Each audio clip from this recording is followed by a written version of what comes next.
Hello मित्रों, सादर प्रणाम, सादर जय सिया राम। मैं अनिकेत मिश्रा आप सभी का हमारे ऋषि यूट्यूब चैनल पर बहुत बहुत स्वागत करता हूं। तो मित्रों, उपस्थित हुए हैं फिर एक नई वीडियो के साथ। तो दोस्तों, आप लोग आज इस वीडियो के माध्यम से जानेंगे कि गंगा जी स्नान करने का क्या महत्व हमारे जीवन पर होता है। तो मित्रों, वीडियो शुरू करने से पहले आप लोगों ने हमारा ऋषि यूट्यूब चैनल अभी तक सब्सक्राइब नहीं किया है तो प्लीज़ हमारे चैनल को सब्सक्राइब कर दें। और आप सभी को वीडियो हमारी पसंद आए तो वीडियो को लाइक, शेयर एंड कमेंट अवश्य करें। तो मित्रों, आज बहुत ही महत्वपूर्ण दिन है। आप सभी को मदर्स डे की अनंत कोटि शुभकामनाएं। तो मित्रों, आइए जानते हैं गंगा जी में स्नान करने से हमारे जीवन पर क्या क्या फल मिलते हैं। आइए दोस्तों, जानते हैं।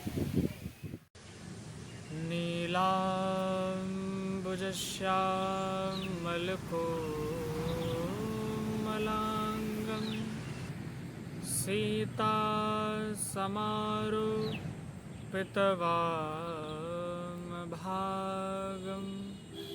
पाणो महासायकचारुचापं नमामि रामं रघुवंशनाथम्।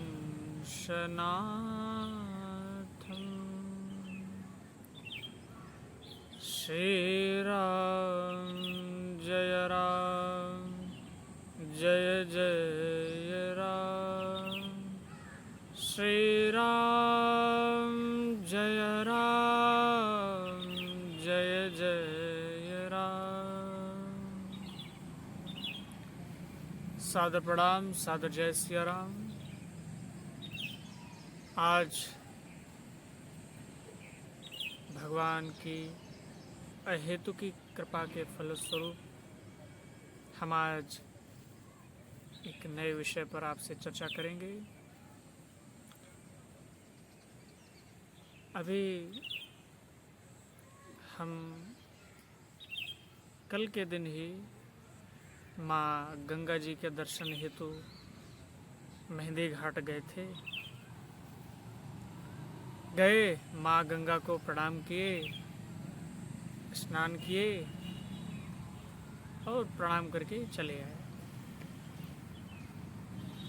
हमने सोचा क्यों ना माँ गंगा के पावन तट पर आए हैं हम लोग, तो माँ गंगा के ऊपर कुछ वीडियो बनाई जाए, कोई उनके विषय में कुछ बताया जाए आप लोगों को। तो उसी उद्देश्य से हमने यह वीडियो तैयार की। आज हम आपको माँ गंगा के पावन चरित्र के विषय में कुछ बताएंगे संक्षेप से, कि किस प्रकार माँ गंगा धरती पर आई, क्या हुआ, वो सब हम आपको बताएंगे।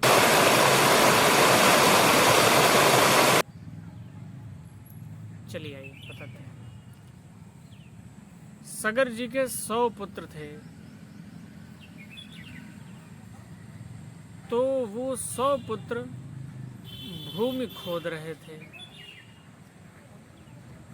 आवश्यक रूप से नहीं, अनावश्यक रूप से भूमि को खोद रहे थे। तो कपिल देव जी महाराज ने देखा कि ये लोग अकारण ही भूमि खोद रहे हैं और माँ पृथ्वी का अपमान कर रहे हैं। तो उन्होंने सगर जी के 100 पुत्रों को शाप देकर भस्म कर दिया। अब जब भस्म कर दिया तो उन्हीं सगर जी के परिवार में भगीरथ जी हुए। उन भगीरथ जी ने अपने पूर्वजों की सदगति के लिए कठोर तप किया। पितामह ब्रह्मा जी आए और ब्रह्मा जी ने कहा, अब हम तो गंगा जी को नहीं संभाल सकते हैं, इसके लिए आप शिव जी की आराधना करिए। तब भगीरथ जी ने ब्रह्मा जी के आदेशानुसार भूत भावन भगवान शिव जी की तपस्या प्रारंभ की। तपस्या प्रारंभ की और निरंतर तपस्या कई वर्षों तक करते रहे। शिव जी प्रसन्न हुए, आए, उन्होंने कहा आप जाइए, जाकर गंगा जी से प्रार्थना करिए और मैं उनको अपनी जटाओं में धारण करूंगा। पहले तो भगीरथ कहे थे, तब गंगा जी बोली, कह लेंगे हम आपके साथ चलेंगे तो, लेकिन हमारा वेग इतना तेज है कि यदि मैं धरती पर गई तो मैं सीधे पाताल में चली जाऊंगी। इतना प्रचंड वेग था उनका, माँ गंगा का। तो आकर भोले बाबा को बताए भगीरथ जी कि गंगा जी ऐसा ऐसा कह रहे थे। तो शिव जी ने कहा आप उनसे कहिए आप स्वर्ग से पधारें, अब मैं प्रयास करूंगा उनको धारण करने का। और आप सब जानते हैं कि माँ गंगा स्वर्ग से पधारी और शिव जी खड़े हो गए पर्वत पर, और माँ गंगा आई और शिव जी की जटाओं में लपटाए गई। फिर जब लिपट गई तो शंकर जी का एक नाम पड़ा गंगाधर, गंगा जी को धारण करने वाले। अब धारण तो हो गए गंगा जी, अब यहाँ से निकलेंगी कैसे?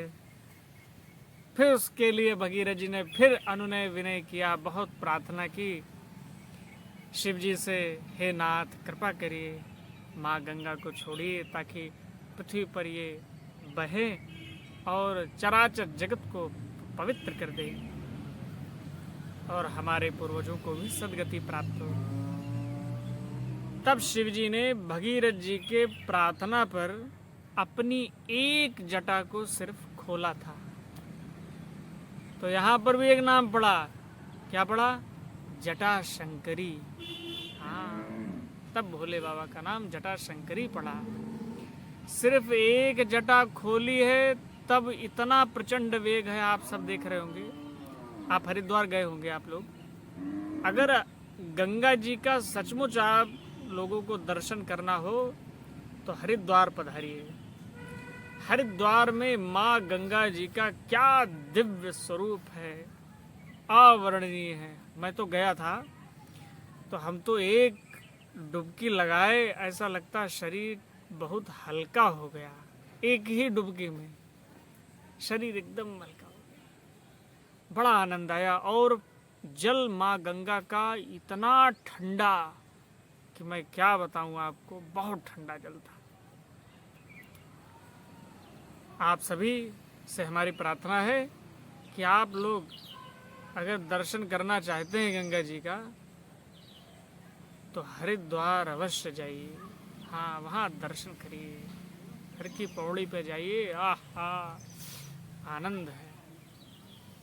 तो इस प्रकार माँ गंगा धरती पर पधारी और तब से लेकर अब तक चराचर जगत को वो पवित्र करती हुई आ रही हैं। हम सभी जाते हैं, स्नान करते हैं और छोटी छोटी बोतलों में जल भर भर के ले आते हैं, अपने घरों में रखते हैं। और गंगा जल की कितनी महिमा है। ठाकुर जी का चरणामृत तो गंगा जल, कहीं छिड़कना हो तो गंगा जल, पान करना हो तो गंगा जल। अरे क्या बताया जाए, अद्भुत महिमा है गंगा जल की। तो आप सभी को मेरे हिसाब से यह माँ गंगा जी का पावन जो चरित्र था, मैंने संक्षेप से आपको बताया किस प्रकार वो धरती पर पधारी और हम सब माँ गंगा के जल से किस प्रकार लाभान्वित हो रहे हैं, यह सब मैंने बताने की आपको कोशिश की, प्रयास किया। आज के इस विषय को हम यहीं पर विश्राम लेते हैं, फिर आपके साथ एक नए विषय पर हम चर्चा करेंगे। तब तक के लिए आप सभी को हमारा सादर प्रणाम, सादर जय सिया राम।